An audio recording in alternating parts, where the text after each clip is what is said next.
Walang Diyosa sa akin. Itutumpak ako. Sa pupunta ako doon, ay sumama ka. Para mas pumangit ka. Hindi! Ako lang.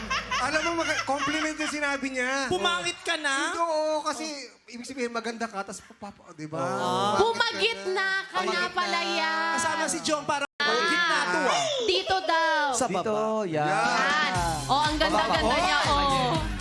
O ganyan din ako. Putok na putok kasi makeup ko dito sa Showtime, di ba? Everyday. Retouch na... Ay, grabe ka naman.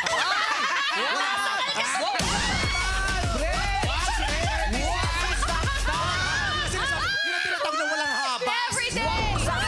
Hanggang bahay, putok-pong! Grabe kayo sa akin yung mga one-liner mo, ha?